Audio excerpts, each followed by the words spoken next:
João 1, vamos do verso 1 até o verso 18, tá bom? Deixa eu só achar. O pessoal da tela já achou aí, né?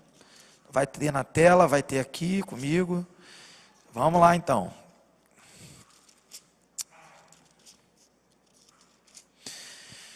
No princípio era o verbo, e o verbo estava com Deus, e o verbo era Deus. Ele estava no princípio com Deus.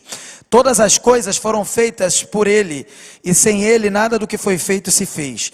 Nele estava a vida, e a vida era a luz dos homens. E a luz resplandece nas trevas, e as trevas não o compreenderam. Houve um homem enviado de Deus, cujo nome era João. Este veio para testemunho, para que testificasse da luz, para que todos crescem por ele. Não era ele a luz, mas veio para que testificasse da luz. Ali estava a luz verdadeira, que alumia a todo homem que vem ao mundo. Estava no mundo, e o mundo foi feito por ele, e o mundo não o conheceu. Veio para o que era seu, e os seus não o receberam. Mas a todos quantos o receberam, deu-lhes o poder de serem feitos filhos de Deus, aos que creem no seu nome, os quais não nasceram do sangue, nem da vontade da carne, nem da vontade do homem, mas de Deus. E o verbo se fez carne e habitou entre nós, e vimos a sua glória como a glória do unigênito do Pai, cheio de graça e verdade. João testificou dele e clamou dizendo: este era aquele de quem eu dizia, o que vem depois de mim, é antes de mim, porque foi primeiro do que eu. E todos nós recebemos também da sua plenitude, com graça sobre graça. Porque a lei foi dada por Moisés, a graça e a verdade vieram por Jesus. Deus nunca foi visto por alguém. O Filho unigênito que está no seio do Pai, este o fez conhecer. Esta é a palavra de Deus para nós nesta noite.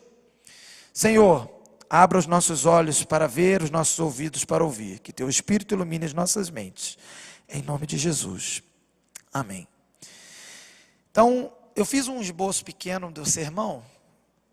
E eu até vou pedir para o pessoal da mídia anotar a frase que eu vou falar agora. É o tema que eu não mandei nada para eles, né? Então, se puderem anotar, já fica legal. Jesus é a vida e luz, Salvador do homem e revelador de Deus. De novo, vou fazer melhor. Jesus é vida e luz, Salvador do homem e revelador de Deus. Esse é o tema do que nós vamos estudar. Nós podemos dividir esse texto, que vai do 1 até o 18, em 3 partes, a princípio. A primeira parte vai do verso 1 até o verso 5, do 1 até o 5. E nós vamos agora compreender devagar esse texto. Então, no verso 1, já, para quem não sabe, para quem não lembra, João, o apóstolo, escreveu esse evangelho. O objetivo desse evangelho, é claro, todos os evangelhos querem revelar a história de Jesus, quem é Jesus, tornar Jesus conhecido, porque Jesus veio a esse mundo, nasceu, viveu, não pecou, morreu na cruz e ressuscitou. Mas o objetivo de João ao escrever o evangelho, que está intitulado com seu nome, João, é um objetivo um pouco diferente dos demais evangelhos, e é assim mesmo, porque é quase como, se eu pudesse fazer uma comparação assim meio forçada, é quase como um professor que vai dar uma aula. Ele pode estar falando do mesmo tema, mas para públicos diferentes, ou com intenções diferentes. Eu posso estar ensinando o mesmo assunto numa turma, e na outra turma eu estou ensinando de uma outra forma. Então os evangelhos têm um pouco disso também. Claro que não é só isso, mas para facilitar o entendimento, temos adolescentes, temos pessoas mais novas, para vocês entenderem, tem a ver com isso. E o objetivo de João principal aqui é mostrar que Jesus é Deus. Existe uma extrema dificuldade em muitas religiões, inclusive religiões aí pelo mundo, muitas filosofias pelo mundo, que até aceitam, reconhecem que Jesus veio ao mundo por causa das evidências históricas que ele existiu. Mas eles não conseguem aceitar que ele não era apenas homem, ele também era Deus. Isso era um problema. E João tem um objetivo aqui de revelar de dar ênfase àquilo que Jesus viveu nesse mundo e mostrou na sua vida neste mundo, no seu ministério, que ele era de fato Deus. Ele era homem, sim, mas ele também era Deus. Então por isso João começa o texto, e é interessante porque ele fala no princípio, é como se ele estivesse começando um novo testamento novamente, né? A ideia de recomeçar o testamento. E para quem não sabe, você que tem a sua Bíblia aí, e a tua Bíblia está escrita assim, na parte do início da Bíblia, Velho Testamento, e na parte mais do meio para o final, Novo Testamento. Você pode substituir pela palavra aliança, se você quiser. Velha aliança, a primeira parte, nova aliança.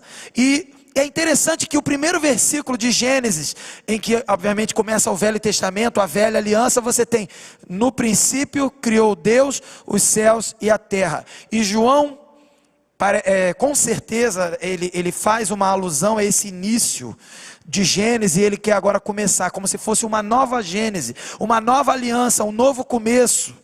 E ele então começa dizendo: no princípio era o verbo, ou em outras versões, a palavra. Tem versões que traduzem para a palavra.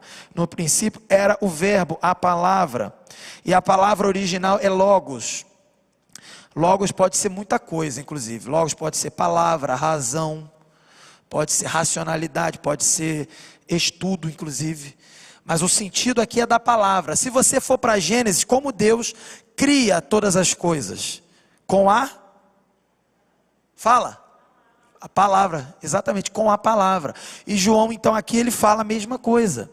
No princípio era a palavra. E aí ele diz o seguinte: ele revela algo mais, que ainda estava talvez embaçado, que ainda estava um pouco oculto, porque a revelação de Deus, queridos, ela é progressiva, e ela chega num ponto em que agora o Salvador viria ao mundo encarnado. Ele estaria agora, o Filho de Deus, que sempre foi Deus eterno, ele estaria agora assumindo a forma de um homem, e esse homem a gente sabe o nome, Jesus, e ele nunca mais vai deixar de ser esse Jesus, esse nome comum, que significa Yahvé, é a nossa salvação.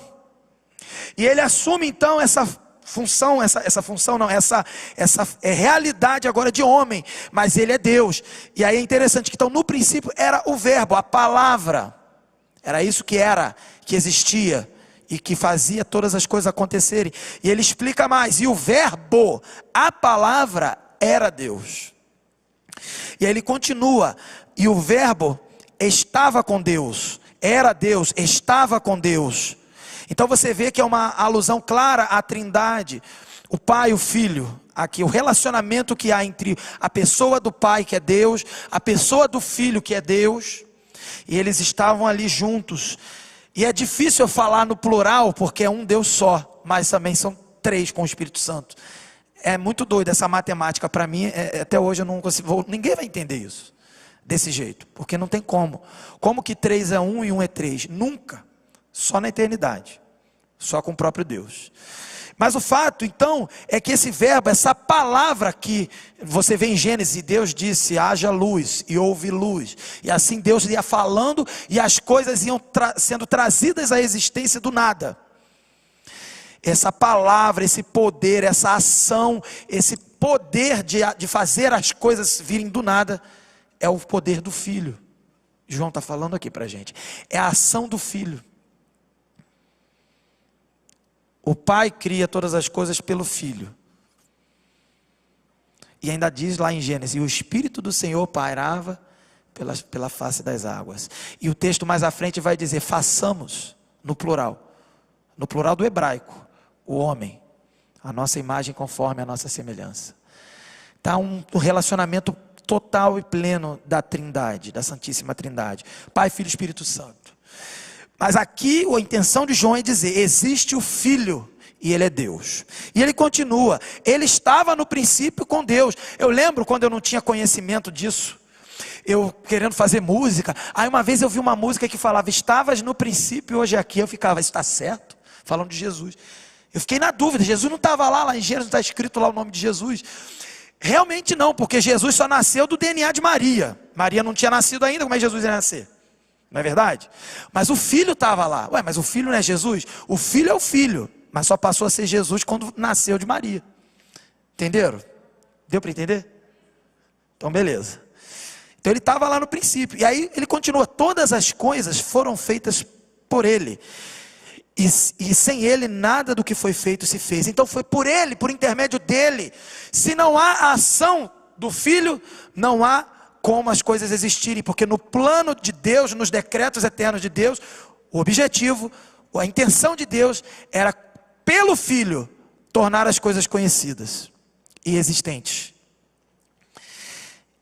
E aí João explica um pouco mais, no verso 4, nele estava a vida, ou seja, toda a vida que Deus depositou, a vida nos animais, a vida no homem, quando ele sopra o fôlego de vida, lembrando que o homem foi formado no poder da palavra, mas foi formado também com matéria-prima, né? Do barro e com matéria-prima no sentido do sopro de Deus.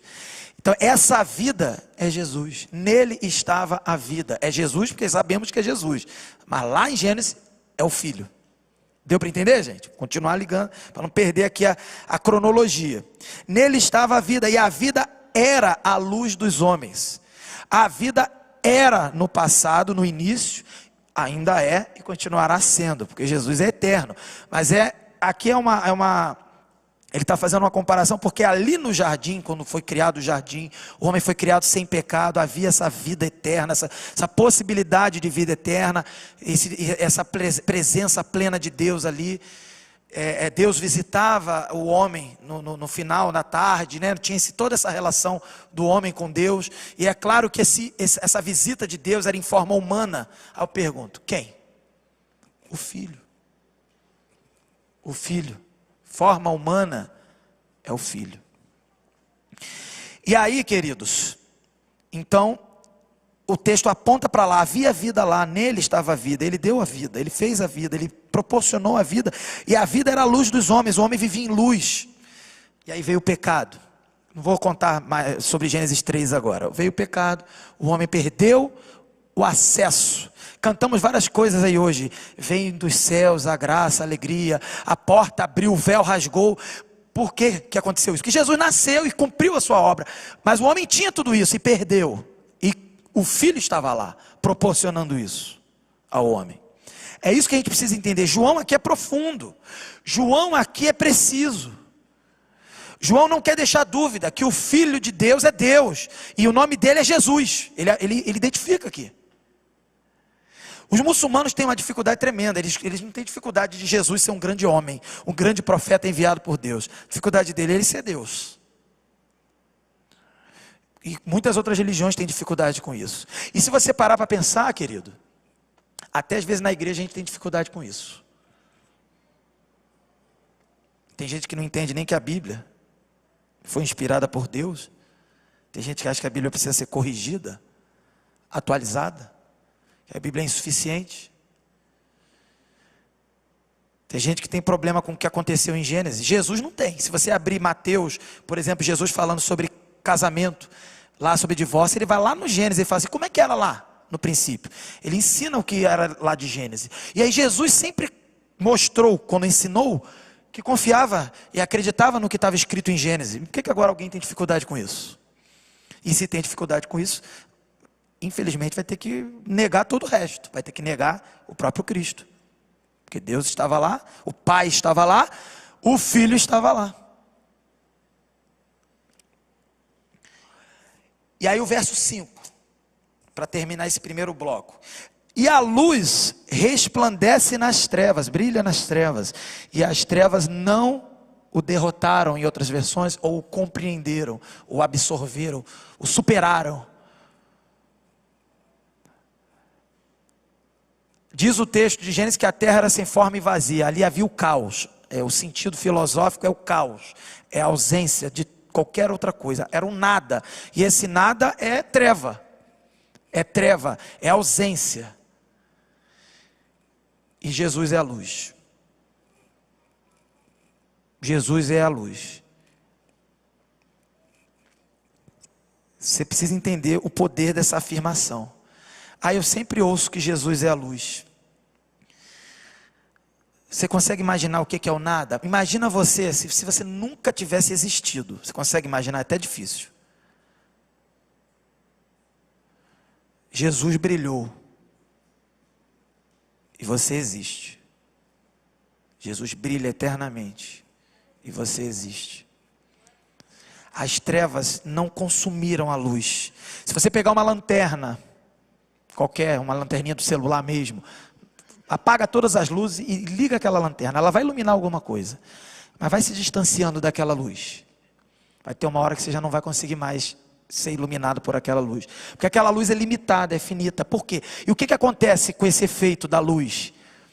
Naquele contexto da lanterna e da escuridão, as trevas ali, a escuridão ali, ó, estão consumindo, absorvendo a luz. A luz não consegue vencer, iluminar aquelas trevas. O texto está dizendo que onde era treva, onde tudo era escuridão e nada, e caos e vazio, Jesus derrotou, Jesus brilhou. Não há nada mais que não seja iluminado por Jesus, nesse sentido aqui. Porque a luz de Jesus é inesgotável, infinita. Esse é o poder do que João quer mostrar aqui, quando fala que Jesus veio ao mundo. Estamos no mês que lembra do Natal, do nascimento de Jesus.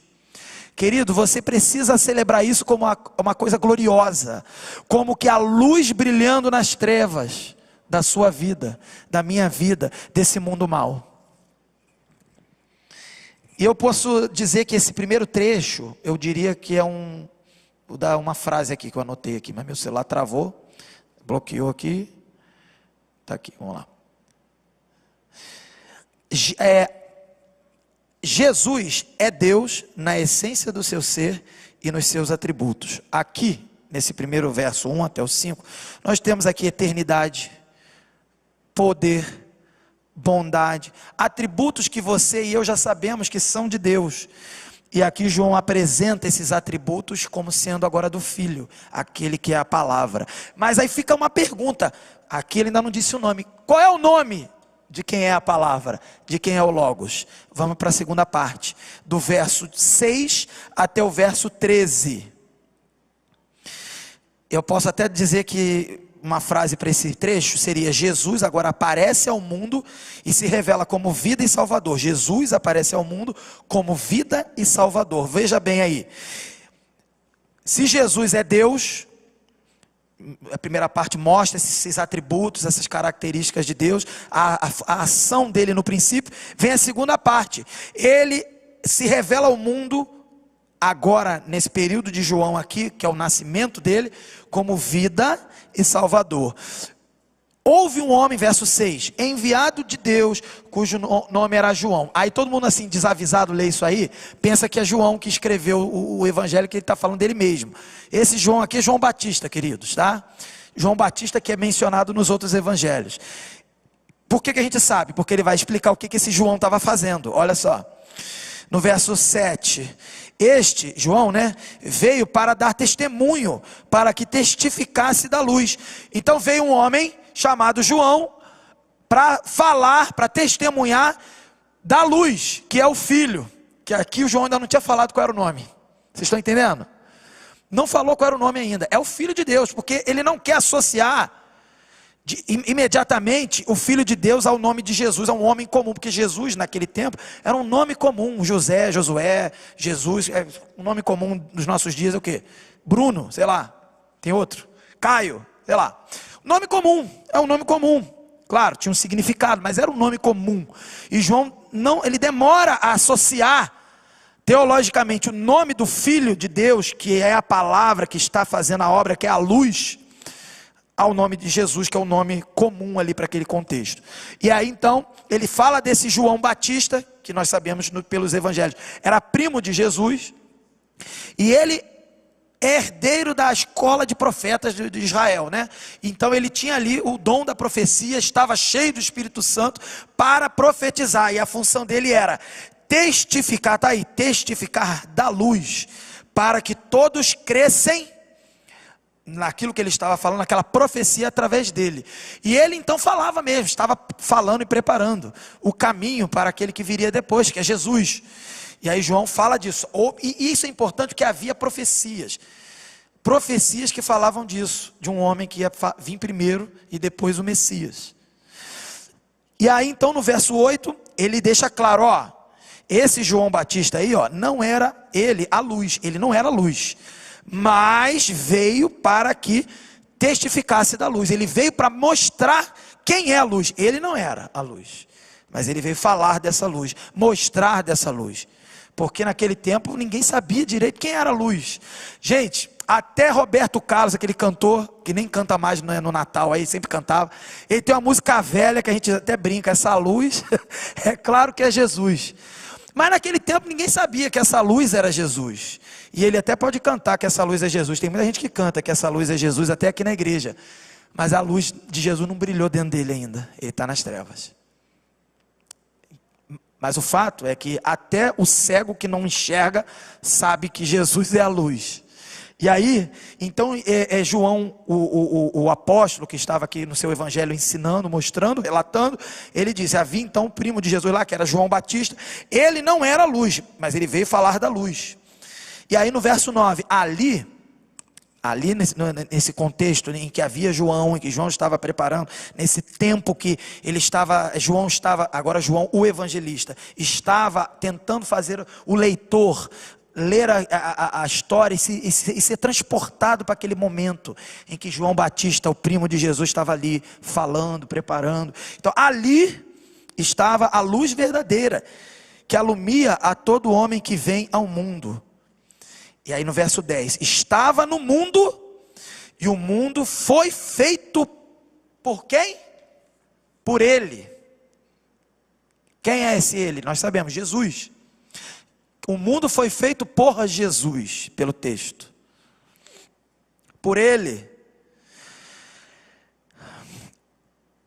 E o mundo não o conheceu.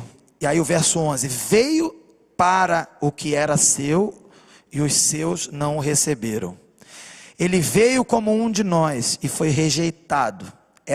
Então João está falando, esse que criou o mundo, que estava lá na eternidade, que é Deus, é o Filho de Deus, que é a palavra, que é a luz que brilha, que vence as trevas, ele veio no tempo de João Batista, e ele veio para o seu povo, ele veio para os seus, e os seus não o identificaram, não o reconheceram como Deus, não perceberam, o rejeitaram. Essa é a história que João está preparando para contar.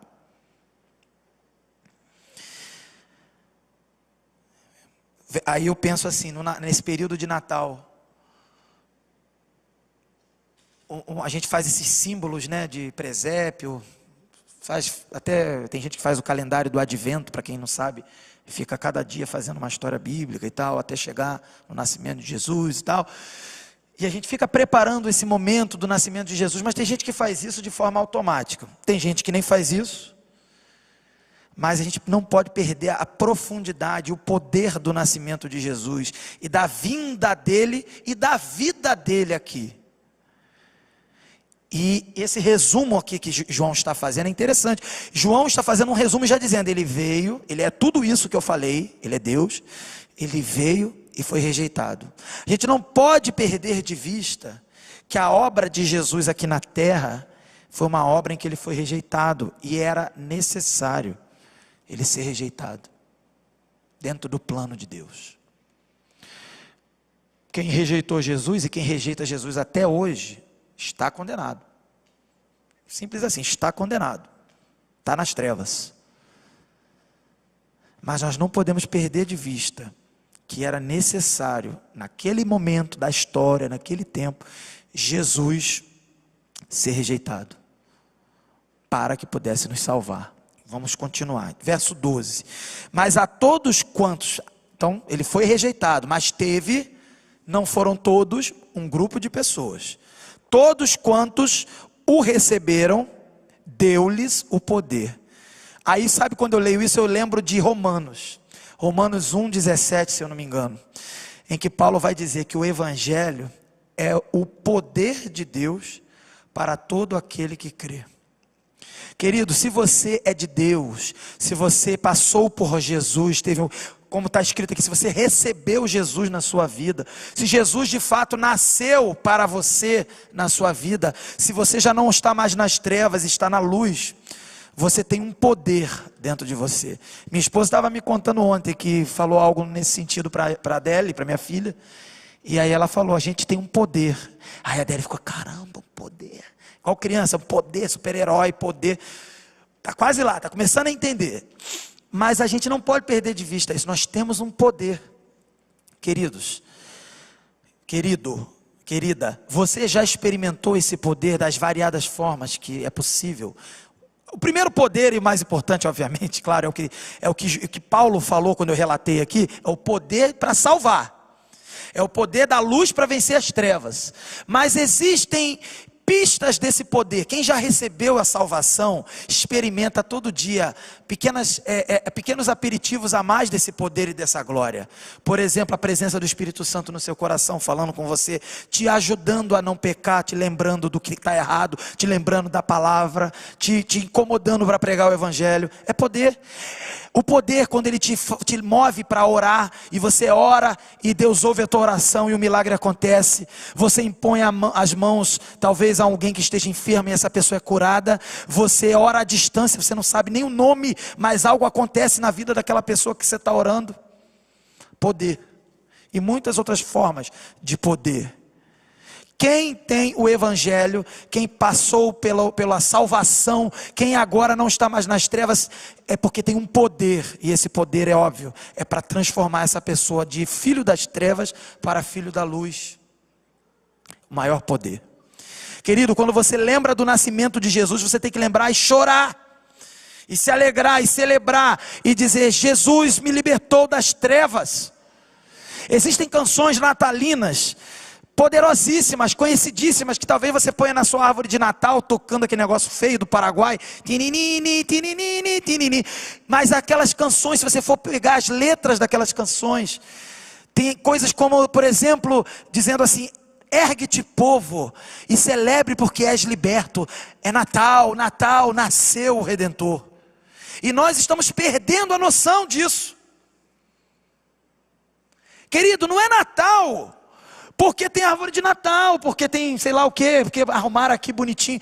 Não é Natal por isso, é Natal porque a luz brilhou no meio das trevas, e as trevas não conseguiram vencer a luz, porque o Evangelho é poder para transformar toda a treva agora em luz. Por isso, eu estava lendo, eu interrompi, mas a todos quantos o receberam, deu-lhes o poder de serem feitos filhos de Deus.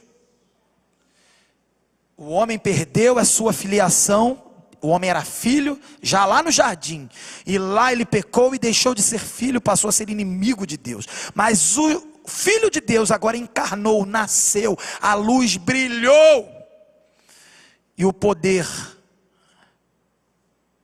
maior, principal de todos foi fazer você que crê em Jesus, eu que crê em Jesus, tornar a gente de inimigo de Deus, condenado, servo das trevas, agora a filho de Deus. Olha, pastor, você falar isso para mim, tanto faz. O problema é seu, se tanto faz. Você precisa tentar entender isso aí. Você precisa começar a enxergar com os olhos espirituais. Porque se para você tanto faz, no último dia, você vai estar no inferno e tanto faz. Se a gente continuar vivendo a nossa vida de forma indiferente ao que Jesus fez, isso pode ser uma pista, um sinal, um indício de que nós nunca tivemos esse poder nas nossas vidas. Aí você fala assim, pastor, mas como assim? Eu venho à igreja, eu até nessa pandemia fiz um monte de coisa, participei do PG online, não sei o quê. Que bom, e tem que fazer mesmo, mas se você faz, você não está resolvendo nada na tua vida, está garantindo nada para você. O que você precisa é de Jesus. O que você precisa, o que eu precisamos é que essa luz brilhe no meio das trevas da nossa vida. E aí tudo que você for fazer para Deus, é consequência de você agora ter o poder de Deus na sua vida. E agora você é capaz de tudo que você faz agora, vai na igreja, você louva a Deus, você ora, você participa do PG, das coisas da juventude, e tudo isso acontece. Não para ganhar salvação, mas porque ganhou já a salvação, e você só sabe fazer isso, agora só a natureza é essa. Você é levado e movido a fazer isso. Pastor, eu não sou levado a fazer isso não. Então comece a pensar se você é salvo mesmo. Comece a pensar se nesse Natal, se você já teve um Natal no seu coração. E eu quero dizer para você o seguinte, eu não estou aqui para julgar você não, porque a Bíblia diz que quem não tem Jesus já está julgado e condenado. Já está condenado. Quem não crê no Filho já está condenado. Porém, aí sempre tem um porém, sempre tem um mais, e graças a Deus por isso. Aquele que se entrega a Jesus pode interromper esse caminho de morte. Se você está começando a suspeitar que você não tem Jesus, aproveite o tempo, hoje, agora. Jesus nasce hoje para você.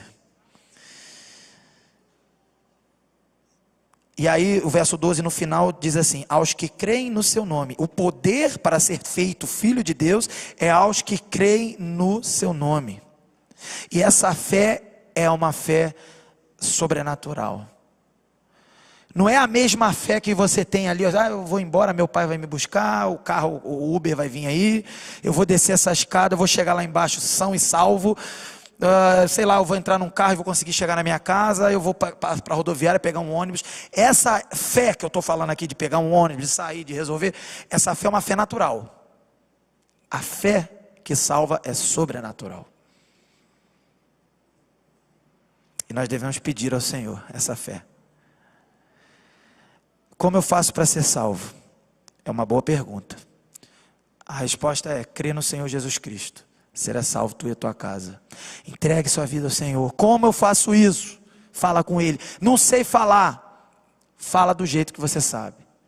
Mas se entrega para Ele. Jesus precisa, quer dizer, Jesus não precisa. Você precisa, nós precisamos. Que Jesus nasça nos nossos corações todos os dias da nossa vida. E aí o verso 13, para fechar esse trecho e caminhar para o final. E ele diz, os quais, ele está dizendo de quem? De quem creu e recebeu esse poder de ser feito filho de Deus. Os quais não nasceram do sangue, e nem da vontade da carne, e nem da vontade do varão ou do homem, mas de Deus. Querido, a salvação não é pela força do braço do ser humano, pela sua vontade, pelo aquilo que você faz. A salvação é pela vontade de Deus, é plano de Deus para mim e para você. Quando você relembra o nascimento de Jesus, você está dizendo, o Senhor do universo que estava no princípio, e que por Ele o mundo e o universo e o cosmos foi criado, Ele agora é um bebezinho. E Ele veio como bebezinho, um DNA de uma mulher extraordinária, mas uma mulher, ser humano, comum, Maria. E Ele veio para salvar todo aquele que crê. Ele veio para brilhar nas trevas de todo aquele que crê. E veio para brilhar até nas trevas de quem não crê. Só que aí Ele brilha de outra forma, né? Para condenar. Aí Ele condena quem não crê. Por isso eu entendo, quando eu consigo ver essa cena, eu falei aqui dos magos do Oriente, os magos se curvaram e adoraram o bebezinho, porque era o Senhor do universo. Você consegue imaginar isso, essa cena? Você consegue pensar assim, o ser mais poderoso que existe, que é Deus, e Ele agora vira um bebezinho, para morrer por mim, por você? Para viver nesse mundo pobre, passar necessidade, ser perseguido. Logo no começo o rei Herodes lá queria matar ele. Ele teve que fugir para o deserto, foi para o Egito. E os presentes dos reis magos ajudaram eles a ter esses recursos para poder viajar. Queridos, essa história não é um conto de fada. Ela não é uma historinha de criança, de bebezinho, de nenenzinho. Ela é uma história que diz respeito a todo ser humano. E ela é poderosa e gloriosa. Terminando. Meu celular abençoado aqui, vamos lá. Do 14 ao 18, Jesus, então, só recapitulando. No primeiro a gente aprende que Jesus, então, ele é Deus. E a gente vê isso nos seus atributos, do verso 1 até o verso 5, os atributos de Deus ali sendo revelados, ele no jardim, no princípio. Depois, agora que a gente leu, do 6 ao 13, Jesus aparece ao mundo como vida e salvador, a missão dele. E o terceiro que a gente aprende agora, do 14 ao 18, Jesus ministra como luz e revelador, na exposição do caráter de Deus. De novo, Jesus ministra como luz e revelador na exposição do caráter de Deus. Essa parte final do 14 ao 18, se ele veio para dar a vida, para ser vida e para salvar, agora ele também veio para ser luz e revelar Deus.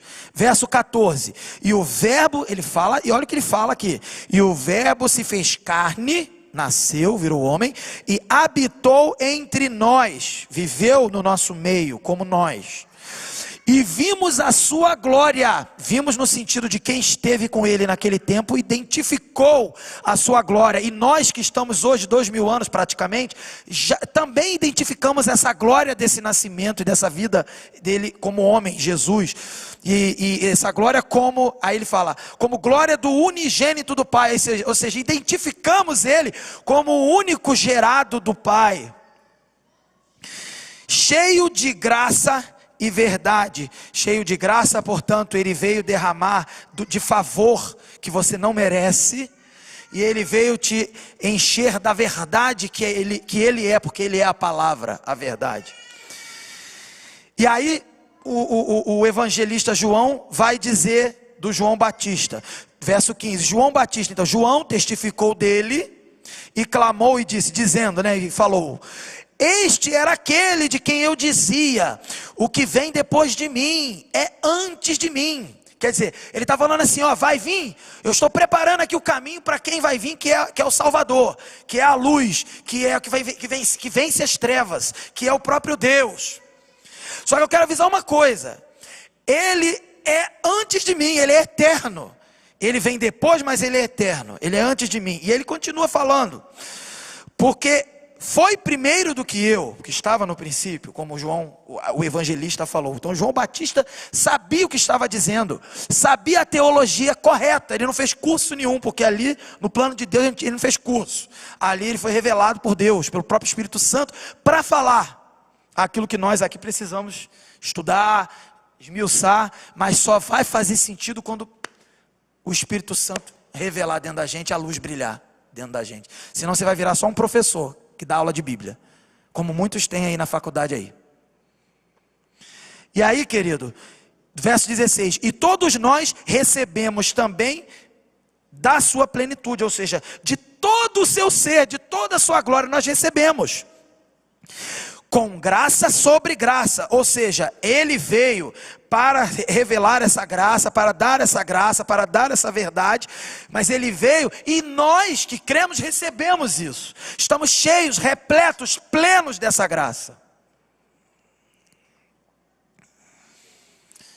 E aí, o evangelista continua escrevendo e tem uma explicação aí, É a fala de João, do João Batista a princípio. Ele diz assim, porque a lei, e a lei é o Velho Testamento, vamos pensar no Pentateuco, o Velho Testamento. Aí ele fala, a lei foi dada por Moisés. Então já houve uma revelação. Por exemplo, ele cita então a lei de Moisés.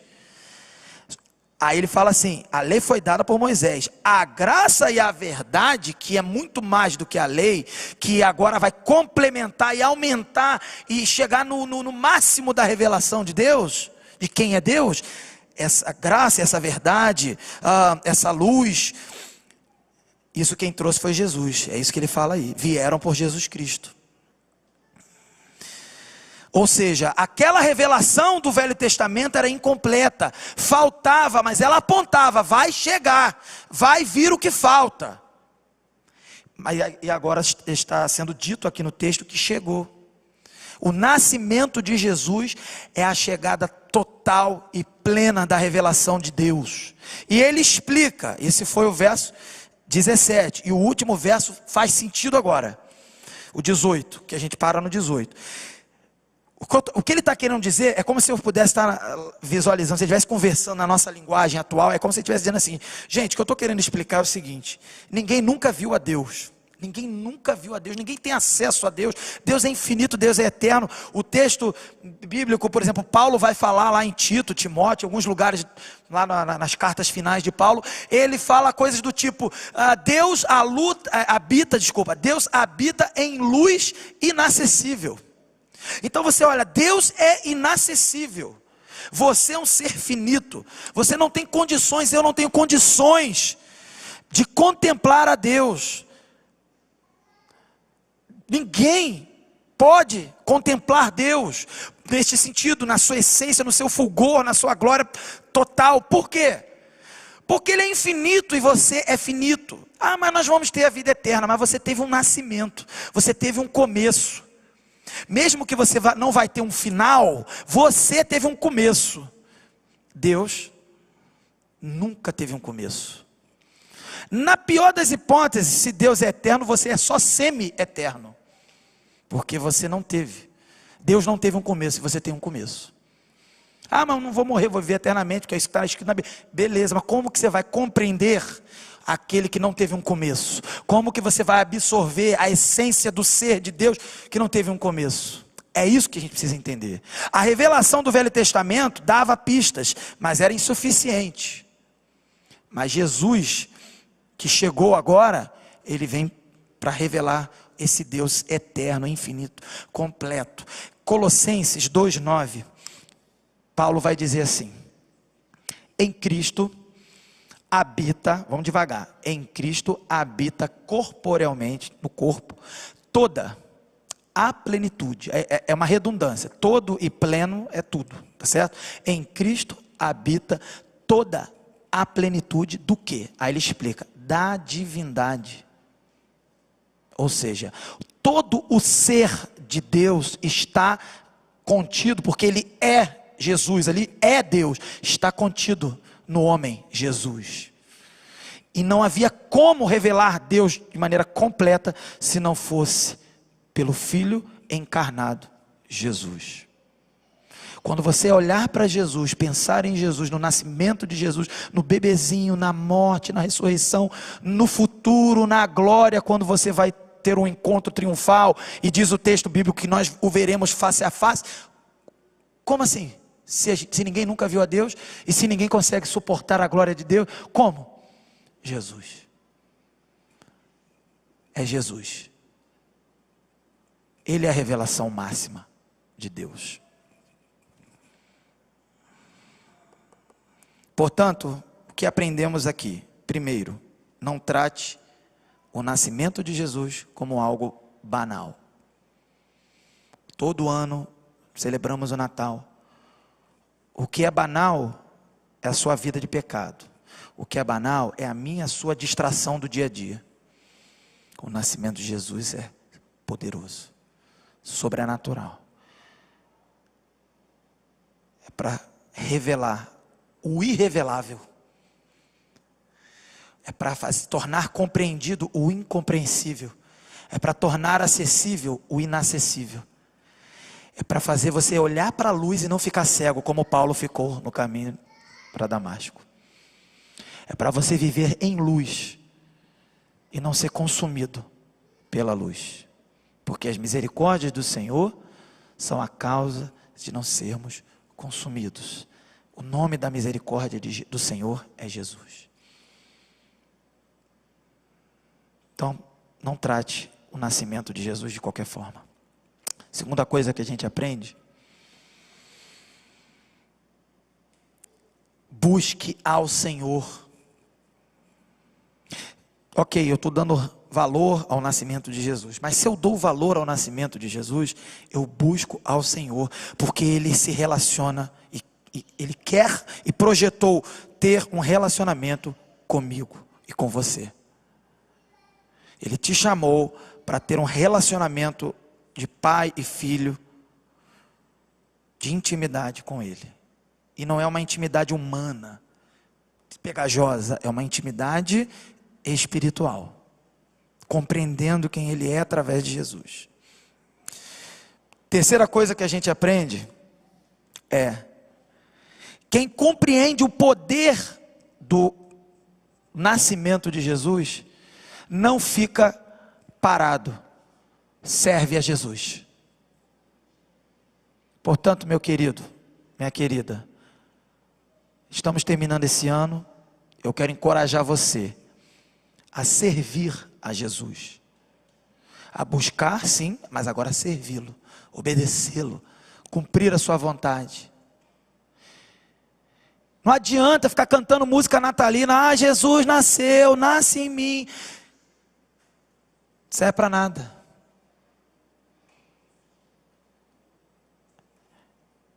Nós passamos um ano de pandemia difícil, em que muitas coisas foram reveladas. Pessoas sérias, que buscam a Deus, independente das questões, e pessoas até que ficou claro que elas não são cristãs. Para todos nós na igreja, para muitos aqui, eu conversei com várias pessoas que estavam até chorando, ficando quase que deprimido, que não esperava ter noção de tanta gente que de fato não é crente. Queridos, a Bíblia diz que no céu haverá uma multidão de crentes, de salvos, mas no inferno também vai ter uma multidão. Não ache que a nossa igreja tem 2.700, 2.800 membros, que são 2.800 salvos. Não são mesmo. Portanto, sirva ao Senhor. Se você é de Deus, se você entendeu essa essência do nascimento de Jesus. Se você não entendeu ainda, uma quarta e última lição para você. Entregue sua vida para Jesus. Renda-se a Ele por completo. Creia nele, não importa a sua idade. Eu tenho 10 anos, 11 anos, 12 anos, 13 anos, 20 anos, 50 anos. Nós não sabemos o dia de amanhã. Entregue sua vida para Jesus.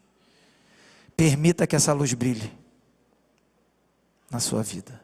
Você que me acompanha no vídeo, da mesma forma. É tempo de buscar ao Senhor e entregar-nos. Nós devemos nos entregar ao Senhor. Se você não conhece Jesus, entregue-se a Ele, nos procure. Procure qualquer igreja que você tenha próximo. Permita, pela fé, que esse poder entre na sua vida, para que você seja feito filho de Deus. Que para tanto o Senhor nos abençoe. Vamos orar? Senhor Deus, essa é a Tua palavra. O Senhor revela que a Tua palavra não volta vazia. Ela cumpre o seu propósito. Propósito para salvar aquele que crê e o propósito para condenar aquele que rejeita. Senhor, faça a Tua obra nessa noite. Que o Teu Espírito convença-nos do pecado e da justiça e do juízo. Que Jesus Cristo continue todos os dias da nossa vida, nascendo de maneira poderosa, gloriosa em nossos corações, a luz que venceu as trevas. Em nome de Jesus que nós oramos. Amém.